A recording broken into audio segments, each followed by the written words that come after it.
V lookup और H lookup ये दोनों ही फॉर्मूले न जाने कितने सालों से हमारी मदद करते आ रहे हैं जब से हमने अपना MIS का कैरियर स्टार्ट किया है। लेकिन अब हमारा कुछ फर्ज बनता है कि अब हम इन फॉर्मूले को आराम दें। लेकिन ये फॉर्मूले आराम करेगा तो फिर काम कौन करेगा? तो अब हम पिक्चर में लाते हैं न्यू एक्स लुकअप फॉर्मूले को। अब देखिए ये जो एक्स लुकअप का फॉर्मूला है ये कितना पावरफुल है, आप इस बात से अंदाजा लगाएं कि जो काम V lookup, H lookup, index, match, choose या इफ एरर जैसे फॉर्मूले करते हैं वो ये अकेला ही कर लेता है। तो फिर क्यों ना इसको सीखा जाए। एक और चीज है कि आने वाले टाइम पे जब हम MIS का इंटरव्यू देंगे तो उस टाइम पे जिस तरीके से वी लुकअप का फॉर्मूला पूछा जाता था, आप मुझसे बेट लगा लीजिए कि आने वाले टाइम पे एक्स लुकअप का एडवांस लेवल ही पूछा जाने वाला है। तो इस फॉर्मूले को आप 2020 में जरूर सीख लीजिए क्योंकि आगे जाके आपको फेस करना पड़ेगा ये क्वेश्चन इंटरव्यू में। तो आज की वीडियो में एक्स लुकअप के सिंटेक्स के साथ उसके बेसिक से लेकर एडवांस लेवल तक बात करेंगे, जिसमें कि हम 7 से 8 क्वेश्चन को सॉल्व करेंगे। तो इस पूरी वीडियो में बने रहिए और एक ही वीडियो में सीखिए पूरा बेसिक लेवल से एडवांस लेवल तक का एक्स लुकअप। तो देखिए सबसे पहले जान लेते हैं कि एक्स लुकअप का जो सिंटेक्स होता है वो क्या होता है। देखिए जब भी आप इक्वल टू लिखोगे उसके बाद आपको 6 चीजें मिलेंगी जो आपको इनपुट करानी होंगी। सबसे पहली होती है लुकअप वैल्यू। अब लुकअप वैल्यू मतलब कि किस वैल्यू के अगेंस्ट में आप डेटा देखना चाहते हैं, यानी कि किस वैल्यू को आप मैच कराना चाहते हैं अपनी एग्जिस्टिंग डेटा पे। उसके बाद कॉमा देके आपके पास दूसरा आता है इनपुट लुकअप अरे। लुकअप अरे मतलब कि जो लुकअप वैल्यू है वो हमारे एग्जिस्टिंग डेटा जहां से हम कोई वैल्यू फैच करना चाहते हैं वो उसके किस कॉलम में अवेलेबल है, आपने उस पूरे कॉलम को सेलेक्ट कर देना है। देन कॉमा रिटर्न अरे। रिटर्न अरे मतलब कि आपको किस कॉलम से डेटा उठाना है, आपको वो पूरा कॉलम यहाँ पे डालना पड़ेगा। जैसे कि आप प्रोडक्ट नेम को निकालना चाहते हैं तो आप प्रोडक्ट नेम के पूरे कॉलम को सिलेक्ट कर लेंगे। अगर आप टोटल कॉस्ट निकालना चाहते हैं आप टोटल कॉस्ट के पूरे कॉलम को सिलेक्ट कर देंगे। Then comma if not found. यहां पे हमें सुविधा मिलती है कि अगर वो वैल्यू जिसके लिए हम डेटा देख रहे हैं वो वैल्यू डेटा में अवेलेबल नहीं है, वहां पे हम कोई कस्टम नेम इनपुट में डलवा सकते हैं क्योंकि एरर अगर आए तो वो अच्छी नहीं लगती। देन कॉमा के बाद आपके पास मैच मोड यहां पे आता है। देखिए ये बहुत इंटरेस्टिंग है। अगर आप VLOOKUP की बात करेंगे तो वहां पे आपको 2 मैच के ऑप्शन मिलते हैं, एक होता है अप्रॉक्सीमेट मैच, एक होता है एग्जैक्ट मैच। लेकिन यहां पे आप देखेंगे तो यहां पे भरमार है। अगर आप 0 देते हैं या कुछ नहीं देते तो एग्जैक्ट मैच करेगा। अगर आप 1 देते हैं तो ये नेक्स्ट लार्जर वैल्यू को मैच करेगा। अगर आप -1 देते हैं तो ये लास्ट लार्जर को करेगा। और वाइल्ड कैरेक्टर के लिए आपको सेकंड ऑप्शन चूज करना पड़ेगा और उसके अंदर भी आपको 3 ऑप्शन मिल जाते हैं, स्टार, एस्टेरिस्क और टिल्डे। इसको हम प्रैक्टिकल सीखेंगे, वहां पे डिटेल में जानेंगे। और देन लास्ट में आपको मिलता है सर्च मोड, यानी कि आपको किस तरीके का ऑर्डर पे सर्च करवाना है। VLOOKUP में हमें ये सुविधा नहीं मिलती है। VLOOKUP में डिफॉल्ट में टॉप टू बॉटम चलता है, लेकिन यहां पे आप टॉप टू बॉटम के लिए 0 दे सकते हैं या ब्लैंक छोड़ सकते हैं। लेकिन अगर आपको बॉटम से टॉप की तरफ मूव करना है तो आपको देना है 1। तो ये होता है पूरा सिंटेक्स। चलिए अब जानते हैं अपने सारे क्वेश्चंस को प्रैक्टिकली करना। और ये हमारा डेटा है यहां पे, तो प्रोडक्ट नेम यहां पे और उसकी क्वांटिटी है यहां पे। तो चलिए लिखते हैं syntax equal to X lookup. Lookup value है हमारी नोटबुक जिसके लिए हम डेटा देख रहे हैं, कॉमा लुकअप अरे, यानी कि ये जो हमारी लुकअप वैल्यू है किस कॉलम में है तो वो इस कॉलम में, हमने इसको पूरा सेलेक्ट करना है। कॉमा रिटर्न अरे, यानी हमें फैच करना क्या है, हमें क्वांटिटी फैच करनी है तो हम इसको सेलेक्ट करते हैं। और देखिए इसके बाद जो है if not found, match code, search mode, ये तीनों ही ऑप्शनल है तो जरूरी नहीं है आपको यहाँ पे देने हैं, लेकिन हम इसे देखेंगे जरूर। मैं मारता हूँ एंटर। तो देखिए नोटबुक की जो क्वांटिटी है वो है 100, ये यहां से निकल के आ गई। लेकिन अब मैं चाहता हूं कि ये उल्टा हो जाए, यानी अगर मैं क्वांटिटी डालूं तो प्रोडक्ट का नाम आ जाए, जो कि VLOOKUP में पॉसिबल नहीं है। तो सबसे पहले हम इसे चेंज कर देते हैं और यहां पे लिख देते हैं क्वांटिटी, और क्वांटिटी में हम यहां लिख देते हैं 10। अब मुझे यहां प्रोडक्ट नेम चाहिए। देखिए यहां पे एरर आ रही है, तो अब इसको कैसे लिखेंगे, इक्वल टू एक्स लुकअप। अब लुकअप वैल्यू हमारी है 10, कॉमा अब ये क्वांटिटी हमें कहां लिखेगी, इस वाले कॉलम में, तो हमने इसको सिलेक्ट कर दिया। देन कॉमा रिटर्न अरे। अब हमें फैच करना है लेफ्ट साइड को, यानी इस प्रोडक्ट नेम को, ओके, जो कि VLOOKUP में पॉसिबल नहीं है।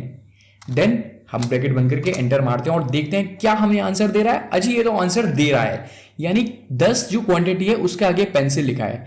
अगर मैं लिखूं यहां पे 12 जिसके आगे स्केल लिखा है तो क्या स्केल लिखे आता है, देखिए स्केल आ गया है, तो ये बिल्कुल परफेक्टली काम कर रहा है। तो यहां पे देखते हैं कि इफ एरर फॉर्मूले को बिना यूज किए हम यहां पे अपनी मर्जी का कमेंट दिखा सकते हैं अगर हमें डेटा नहीं मिलता है। तो सिंटेक्स लिखते हैं इक्वल टू एक्स लुकअप। देखिए लुकअप वैल्यू हमारी है पेंसिल, और ये हमें किस में मिलेगा, वो इस कॉलम में मिलेगा। देन कॉमा, हमें फैच करनी है क्वांटिटी, तो हमने इसको सेलेक्ट कर लिया है। कॉमा, यहां पे देखिए लिखा हुआ है इफ नॉट फाउंड, अगर हमें ये डेटा नहीं मिलता है तो हमें क्या यहाँ पे आउटपुट लिखवाना है, मैंने लिखवाना है नॉट फाउंड। अब नॉट फाउंड एक स्ट्रिंग है, तो हम इसको डबल ब्रैकेट में देते हैं, not found, double quote open और ब्रैकेट बंद। देखिए यहां पे पेंसिल था तो उसने रिजल्ट दे दिया। अब यहां पे ऐसा कुछ जो यहां पे ना लिखा हो, अब मैं लिखता हूं यहां पे कॉपी, ठीक है, कॉपी यहां पे कहीं नहीं लिखा हुआ, ये देखिए नॉट फाउंड। अब मैं यहां पे लिखता हूं टी शर्ट, तो देखिए यहां पे फिर भी नॉट फाउंड है। लेकिन अगर मैं यहां पे लिख देता हूं पेन, तो मेरा डेटा आ जाना है। इसका मतलब है कि विदाउट इफ एरर फॉर्मूले के बिना भी हम यहां पे काम कर सकते हैं। यहां पे हम क्वांटिटी से प्रोडक्ट नेम निकालेंगे, तो equal to X lookup, lookup value हमारी क्वांटिटी, कॉमा, लुकअप अरे कौन सा है क्वांटिटी के लिए, ये वाला कॉलम, देन कॉमा, रिटर्न अरे है हमारा ये। अब देखिए कॉमा, हम मैच मोड की बात कर रहे हैं, तो इफ नॉट फाउंड को हम स्किप भी कर सकते हैं, हम एक और कॉमा देंगे तो ये स्किप हो गया और हम यहां पे आ गए हैं मैच मोड में। तो देखिए मैच मोड में हमें कुछ इस तरीके के ऑप्शन मिलते हैं। अगर मैं कुछ नहीं लिखूंगा तो ये एग्जैक्ट मैच मानेगा, यानी कि जहां पे से 100 दिखेगा वो एग्जैक्टली उसी को देखेगा। और दूसरा आता है हमारा यहाँ पे नेक्स्ट लार्जर, अगर मैं जीरो की जगह, यानी कि देखिए अगर मैंने यहाँ पे जीरो नहीं दिया है तो भी इसने एग्जैक्ट मैच दिया है, अगर मैं जीरो की जगह 1 दे दूं तो ये नेक्स्ट लार्जर वैल्यू पे जाएगा, यानी कि 100 से बड़ी अगर यहाँ पे कोई वैल्यू होगी ये उस पे जाएगा और सर्च कर लेगा डेटा। और यहाँ पे देखिए इसमें लिखा हुआ है नेक्स्ट लार्जर, यानी कि अगर 100 लिखा है और एक जगह 105 है और एक जगह 110, तो ये 100 से 105 में जाएगा, क्योंकि जो नेक्स्ट लार्जर वैल्यू है वो 105 है। तो मैंने इसको 1 करा, तो देखिए अब यहाँ पे इससे मान लीजिए आप 99 कर दीजिए, ठीक है। और अब कहीं पे आपको 100 से ज़्यादा वैल्यू देनी पड़ेगी जिसको ये पिक कर ले। अभी पूरे डेटा में 100 से ज़्यादा कोई वैल्यू नहीं है, मैं लिखता हूँ 105। देखिए अब इसने 105 वाली दे दी है, मतलब कि है जो आपने यहाँ पे लिखा है वो अगर इससे नहीं मिला है तो ये उससे एक लार्ज वैल्यू पे जाएगा, यानी 100 इसको अगर नहीं मिला है तो ये 105 पे जाएगा। अगर 105 भी डेटा में नहीं होता तो ये 110 पे जाता, यानी कि जो वैल्यू उसको नेक्स्ट लार्जर मिलेगी उस पे जाएगा। अब देखिए तीसरा है -1, -1 मतलब लास्ट स्मॉलर, यानी अगर इसे 100 नहीं मिलता तो 100 से नीचे जो उसका नियरेस्ट है ये उस पे जाएगा। देखिए यहाँ पे 100 लिखा है मैंने, लेकिन इस डेटा में 100 नहीं है। और यहाँ पे अगर हम जाते हैं इसको 1 की जगह -1 करते हैं, जैसा कि यहाँ पे दिख रहा है -1 यानी कि लास्ट स्मॉलर। तो अब अगर 100 से कोई छोटा है यहाँ पे तो वो देखिए 99 है, यानी नोटबुक ये लिख के देगा। देखिए नोटबुक इसने दे दिया। अब यहाँ पे 99 को मान लीजिए मैंने कर दिया 104, तो अब इससे छोटा जो होगा ये उस पर देखेगा। देखिए इसने इरेजर दिया है, देखते हैं क्यों दिया है। क्योंकि अगर आप डेटा में देखेंगे तो 100 से अगर कोई छोटी वैल्यू है जो उसके नियरेस्ट है वो 25 है, 25 के बीच और 100 के बीच कोई भी यहाँ पे वैल्यू नहीं है, तो उसने इसलिए इरेजर दिया है। अब है सेकंड, अगर मैं यहाँ पे 2 लिख देता हूं तो ये वाइल्ड कार्ड में आ जाएगा। अब वाइल्ड कार्ड के भी अंदर हमारे पास 3 ऑप्शन दिए गए हैं, स्टार जिसे हम कहते हैं एस्टेरिस्क, क्वेश्चन मार्क जो एक सिंगल कैरेक्टर के लिए होता है, और ये होता है टिल्डे। देखिए इसका यूज बहुत कम होता है, इन दोनों का यूज फिर भी होता है, तो इसको मैं आपको दिखाता हूं। इसके लिए हमें कोई टेक्स्ट चाहिए होगा, तो मैं इसको यहाँ पे डाल देता हूँ और यहाँ पे कर देता हूँ मैं टोटल कॉस्ट, ठीक है। इस बार हम टोटल कॉस्ट ले रहे हैं और हटा के यहाँ पे कोई प्रोडक्ट डाल देते हैं। So equal to X lookup, अब लुकअप वैल्यू हमारी इरेजर, कॉमा लुकअप अरे है हमारा ये कॉलम, आउटपुट में हमें चाहिए टोटल कॉस्ट, तो हम टोटल कॉस्ट वाले कॉलम को सिलेक्ट करेंगे, देन कॉमा, यह मुझे स्किप करना है। और मैच मोड में हमने 0 1 -1 देख लिया है, अब हम देते हैं 2। अब देखिए 2 मैंने इसको सिलेक्ट कर दिया, ब्रैकेट बंद और एंटर मार। अब देखिए मुझे नहीं पता कि इरेजर की स्पेलिंग क्या होती है, मुझे सिर्फ इतना पता है कि ERA होती है। तो अगर मैं ERA के बाद स्टार दे दूंगा तो भी ये काम करेगा। सबसे पहले मैं पूरा हटा देता हूं और कोई और ही लिख देता हूं जिससे एग्जैक्ट पता चले। अब देखिए ये पेन के भी इसने दिया और हमने यहाँ पे 2 यूज करा है। अब मुझे इरेजर की स्पेलिंग नहीं पता तो मैं लिखता हूँ ERA और उसके बाद मैं लिख देता हूँ स्टार, यानी कि ERA के बाद कुछ भी हो लेकिन वो मैच करके देना चाहिए आंसर। तो एंटर मारते हैं। देखिए इरेजर की जो टोटल कॉस्ट है वो है 50, तो इसने दे दी है। इसी तरीके से अगर मैं कलर को चाहूँ लिखना और मुझे स्पेलिंग नहीं आती, मुझे सिर्फ 4 ही कैरेक्टर पता है, तो मैं उसके आगे लगा दूंगा स्टार और एंटर। तो देखिए कलर के आगे की जो वैल्यू है टोटल कॉस्ट वो है 3150 जो कि इसने दे दी है। देखिए अगर हम क्वेश्चन मार्क देते हैं ये सिंगल कैरेक्टर मान के चलता है, यानी कि देखिए यहाँ पे ये है पेंसिल, ठीक है, PENCIL, और यहाँ पे है पेन। अब अगर मैं यहाँ पे लिखता हूं PE और उसके बाद देता हूं क्वेश्चन मार्क, अब इसका मतलब है कि मेरा जो पूरा जो नाम होना चाहिए वर्ड होगा वो 3 अक्षरों का होगा, ठीक है, और उसमें जो लास्ट कैरेक्टर है वो कुछ भी हो सकता है। स्टार में क्या होता है, स्टार का मतलब होता है कि उसके बाद 1 कैरेक्टर हो, 2 कैरेक्टर हो, 3 कैरेक्टर हो, वो कितने भी कैरेक्टर हो वो मैच करेगा, लेकिन स्टार में यहाँ पे सिर्फ सिंगल कैरेक्टर होगा उसके बाद। मैं इसको एंटर मारता हूं और यहां पे देखिए 2 था पहले से ही, तो इसने क्या करा, PE और N को मैच कर दिया। अब अगर मैं यहाँ PENCI कर दूं और फिर दूं क्वेश्चन मार्क, तो देखिए ये 100 देगा, क्योंकि पेंसिल का जो है वो 100 है, तो ये सिंगल कैरेक्टर के लिए होता है। अब टिल्डे का यूज बहुत कम होता है, तो फिलहाल हम इसको नहीं देखते हैं और इसको स्किप कर देते हैं। तो देखिए सर्च मोड के अंदर हमें 2 ऑप्शन मिलते हैं, हम ऊपर से नीचे या नीचे से ऊपर भी चेक करवा सकते हैं। तो देखिए अगर मुझे नोटबुक की मान लीजिए कॉस्ट पर यूनिट देखनी है, ठीक है, तो हम कैसे कर सकते हैं। सबसे पहले आप यहाँ पे देख लीजिए पेंसिल है यहाँ पे और यहाँ पे पेंसिल है, दोनों की 5 है, ठीक है। मैं एक को चेंज कर देता हूं, मान लीजिए मैं एक पेंसिल को 3 कर देता हूं यहाँ पे।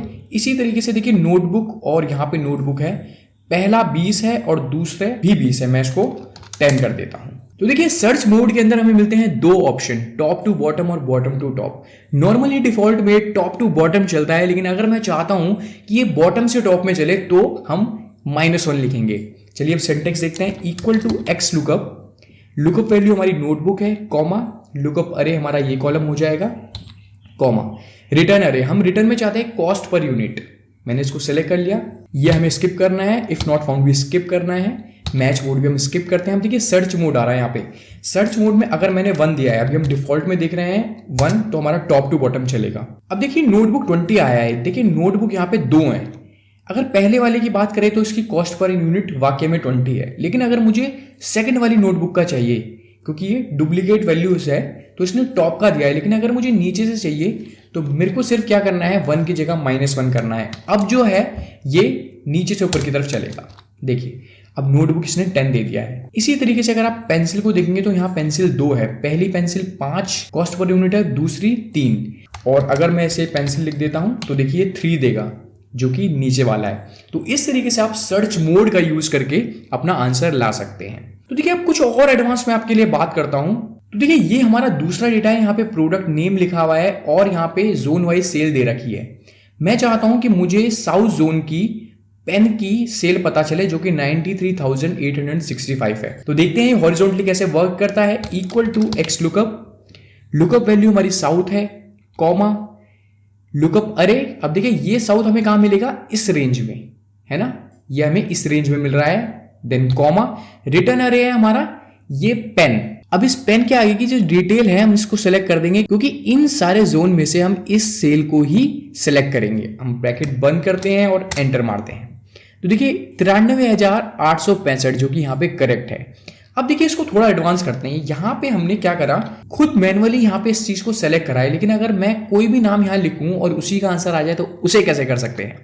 तो मान लीजिए मैंने लिखा यहाँ पे नोटबुक, ठीक है, और अब मैं इसको मैनुअली नहीं लिखूंगा, तो हम क्या करेंगे, F2 प्रेस करेंगे और हमने जो B5 से E5 तक खुद मैनुअली दिया था इसको हटा के हम एक x लुकअप और लिखेंगे, जिसे वो डायरेक्शन में काम करेगा। अब देखिए हम यहाँ पे लुकअप वैल्यू देंगे नोटबुक। अब हम वर्टिकली देखेंगे, कॉमा लुकअप वैल्यू क्या है, ये हमारा कॉलम जिसमें हम इस वैल्यू को सर्च कर रहे हैं, देन कॉमा, इसके बाद हमने क्या देना है, डेटा, ठीक है। अब डेटा कौन सा, ये सारा डेटा हम यहाँ पे सेलेक्ट करेंगे, क्योंकि इस डेटा को ये जोन अपने आप सर्च करेगा, क्योंकि अब ये भी उसके लिए एक रेंज बन गई है फैच करने के लिए। और एक और ब्रैकेट लगाते हैं। अब देखिए जो यहां से है, यहां से एक रेंज निकल के आएगी इस वाले पूरे एरिया की, और इस पूरे एरिया में से ये सर्च करेगा H4 और H4 से उसको मैच करके रिजल्ट देगा। मैं करता हूं एंटर। अब देखिए 94,128। अब देखिए नोटबुक का साउथ में देखिए यही आया रिजल्ट। तो इस तरीके से दोनों ही डायरेक्शन में काम करता है। एक और इसका मैं एग्जांपल आपको देखते हैं। देखिए आप आज थक जाएंगे सीखते सीखते, लेकिन मैं आपको सिखाता रहूंगा। अब आउटपुट लिस्ट रेंज की बात करते हैं। मान लीजिए मेरे पे दो चीज है यहाँ पे कि एक स्टार्टिंग और एंड। यहाँ पे देखिए इरेजर है और यहाँ पे शॉर्पनर है। मैं चाहता हूं कि इनकी पूरी लिस्ट आ जाए जो भी यहाँ पे टोटल कॉस्ट है उसकी, यानी कि इरेजर की यहाँ पे है 5 लाख कुछ और शॉर्पनर की है 5,72,000। तो यहां से लेकर यहां तक पूरी एक रेंज मेरे पे रिजल्ट में आ जाए। तो देखते हैं इसको कैसे करते हैं। Equal to X lookup value पहले हम स्टार्टिंग के लिए देखेंगे। ये है इरेजर, तो हमने इसको सेलेक्ट करा, फिर हमने इस कॉलम को सिलेक्ट कर दिया लुकअप अरे में, कॉमा रिटर्न अरे क्या है, हमें यहाँ पे टोटल सेल चाहिए। तो देखिए ये हमारा एक हो गया, ब्रैकेट बंद। अब अगर मैं यहाँ कॉलम देता हूं और एक एक्स लुकअप और लिखता हूं तो देखिए ये काम करेगा एक रेंज की तरह, ब्रैकेट ओपन। अब क्या है, हम एंड के लिए देखेंगे। एंड के नीचे यहाँ पे देखिए I8 यानी इरेजर के बगल वाला जो भी प्रोडक्ट है वो सेलेक्ट हो गया, कॉमा I8 और उसके बाद जो लुकअप अरे है वो है हमारा ये कॉलम, देन कॉमा रिटर्न अरे है हमारा ये कॉलम, ब्रैकेट बंद और देन एंटर। देखिए 5,02,932 से 5,72,314 यानी कि इरेजर से लेके शॉर्पनर तक की पूरी लिस्ट आ गई है। अब देखिए अगर आप चेंज करना चाहते हैं, मैं चाहता हूं ये नोटबुक हो जाए और ये हो जाए हमारा डायरी। ओके, तो यहां देखिए नोटबुक का है 6,27,000 कुछ और सबसे लास्ट अगर आप देखेंगे तो 3,89,500 है जो कि डायरी का है। तो देखिए पूरी रेंज इसने आपको यहाँ पे दे दी है। लेकिन अभी भी वीडियो को एग्जिट मत करें, एक और आपके लिए मैं यहाँ पे लाया हूं ऑप्शन। तो देखिए जो भी ये रेंज हमने यहाँ निकाली है, अब हम इस रेंज को पूरा ना दिखा के इसका सम करना चाहते हैं, तो उसके लिए हम कैसे लिख सकते हैं। हमें देखिए पहले देना है इक्वल टू एक्स लुकअप, पहले स्टार्टिंग रेंज के लिए करते हैं, कॉमा हमने इसको सेलेक्ट करा, देन कॉमा रिटर्न अरे के लिए हमने टोटल सेल सेलेक्ट कर दी, ब्रैकेट बंद, फिर सेमी कॉलन, देन एक और एक्स लुकअप जो एंड के लिए चलेगा, ब्रैकेट ओपन और ये जो एंड पोजीशन है इसके नीचे जो भी लिखा होगा हमारा प्रोडक्ट नेम, कॉमा देन हमारा प्रोडक्ट नेम, इसके बाद कॉमा और रिटर्न अरे हमारी टोटल सेल, ब्रैकेट बंद। देखिए इससे तो हमारी पूरी रेंज निकलती है, लेकिन अगर हम इसके आगे लगा दे सम का फॉर्मूला और यहां पे ब्रैकेट ओपन कर दे और एक यहां पे क्लोज कर दे, तो देखिए एंटर, 26,97,469 इरेजर से शॉर्पनर तक की। तो इसका टोटल मैं अलग से कर देता हूं यहां पे आपको दिखाने के लिए। ये देखिए, तो देखिए यहां पे जो वैल्यू है ये थोड़ी बड़ी है तो इसमें आनी रही, ये देखिए ये दोनों ही वैल्यू बराबर है। इसका मतलब ये बिल्कुल ही सही आया है यहाँ पे आंसर। आशा करता हूँ ये वीडियो आपको बहुत अच्छी लगी होगी। अच्छी लगी तो प्लीज इस चैनल को सब्सक्राइब करना ना भूलें और इस वीडियो पे लाइक और कमेंट करना भी ना भूलें।